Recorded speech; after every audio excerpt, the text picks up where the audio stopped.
Hello and welcome back to the channel. Today we are talking all about how to grow tomatoes in small spaces. So today I am here in the veggie garden, and as you can see, I garden out of these two raised beds, and that's it. I love growing my kids' favorite snacks here in the garden, and over time I figured out the best method for me to grow the maximum amount of tomatoes in this small space for my family. And today I want to talk about plant spacing, plant pruning, and how to maximize tomatoes in your garden.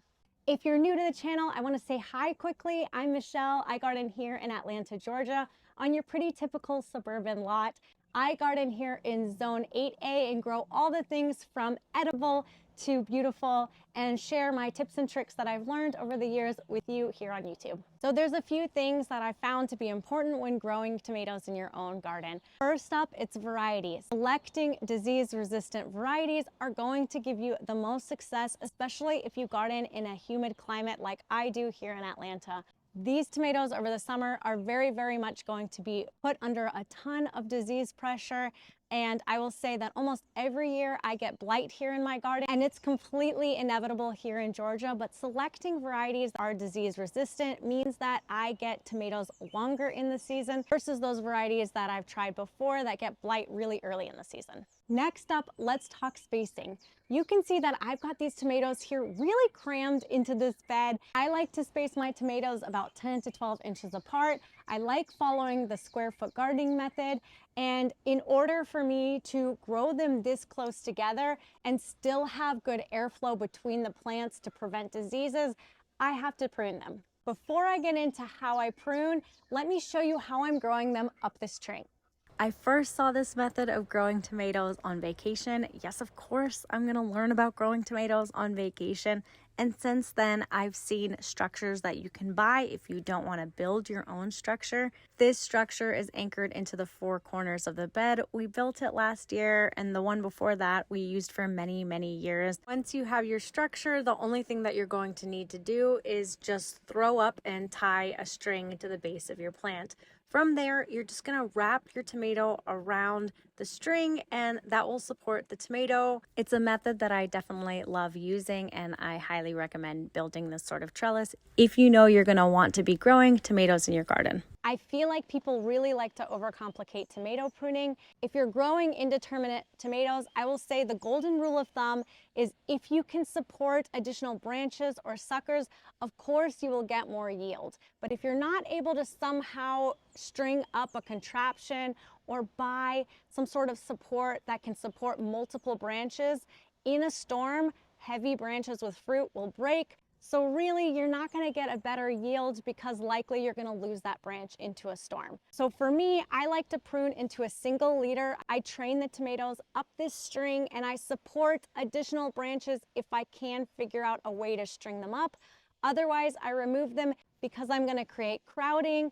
I'm going to restrict airflow, and then likely in a heavy storm, I'm going to lose that branch anyways. Let me move the camera and let's prune together. Okay, so first step to pruning is figuring out what you need to prune away. And people talk about suckers or branches. I mean, really, they're one and the same. Basically, in the tomato world, a sucker is a branch that grows off at a 45-degree angle. You can snip it and actually propagate it to create a little army of backup tomato plants for yourself. You can keep it on the plant and it'll kind of grow like a whole new branch. It will produce more tomatoes. Or if you can't support it, like I said before, you just go ahead and remove it. Tomatoes will throw out branches all the time, so this is something you kind of want to stay on top of. As you can see, I haven't done this in a while, and I'm going to use the excuse that it makes for good YouTube video content, so there. Tomato suckers or branches grow at 45 degrees between the main stem and the leaf, and they will grow on every single leaf joint. So when they're small, you can just kind of prune them away with your fingers. When they're larger, you need to get out your handy dandy shears and cut them away. It's as simple as going through your tomato from top to bottom and removing any of those branches that you see that are growing at that 45-degree angle, or supporting them if you're anti-pruning tomatoes. It is all up to you. Another thing that I do to keep my tomatoes healthy for longer is to remove the lower leaves on a tomato. Yes, tomatoes need leaves, but they don't need this entire jungle. And the lower leaves that are closest to the soil, if there are any fungal diseases in the soil, when it rains, that can splash onto the tomatoes, infect your tomatoes, and you don't really want that. In my experience, pruning this way hasn't really impacted my yields. I still get tomatoes every year. So if you're nervous about removing this much of your tomato, I don't know, maybe that helps set you at ease. I like to remove the first 12 inches of leaves. So I typically do this when the plant is a little bit more mature. That way it's not naked. All right, let's get snipping.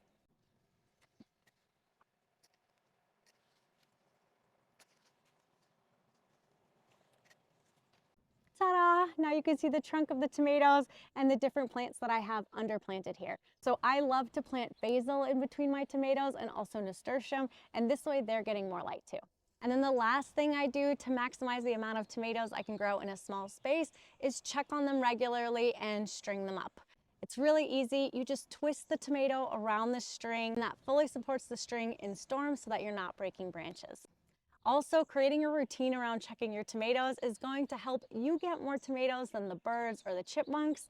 And if there are pests that come by, like the tomato hornworm, it'll help you catch that early to minimize that kind of pest damage. Often when I share about my veggie garden, I get questions around watering and fertilization. So let's just knock that out now in case you have that question rolling around in your head. By the way, if you ever have any questions, please put them down in the comments. I always try to respond to comments, and if you need something visual, I'll make a follow-up video so that you're more successful in your garden. Okay, so in terms of watering, I do have things set up on an automatic timer. My philosophy to watering the garden is to water deep and less often. So I set the garden timer for 10 minutes every third day. So I'm not watering every day, but it is watered deeply on the day that it gets watered. If it rains, I try to remind myself to turn off the automatic watering. It doesn't always happen, but irregular watering can cause splitting. So it's something that you want to pay attention to once your fruit starts developing and maturing. Right now, it's not that big of a deal. Now, when it comes to fertilizing, I don't know if you're gonna like this answer, but I don't really fertilize. I remember I will sprinkle plant tone around the base of the plant, and I do add plant tone when I plant tomatoes. But honestly, I think the key to a great harvest in your garden is all in the soil. So what I do is before I plant, I top off the garden beds with 2 to 3 inches of good quality compost, and that seems to be enough to get me through the season. I hope this quick video was helpful and helps you feel like a more confident tomato grower. Tomatoes are an excellent first-time crop. It was one of the first things that we started growing, and it's just such a great summer staple to have in the garden and in your kitchen.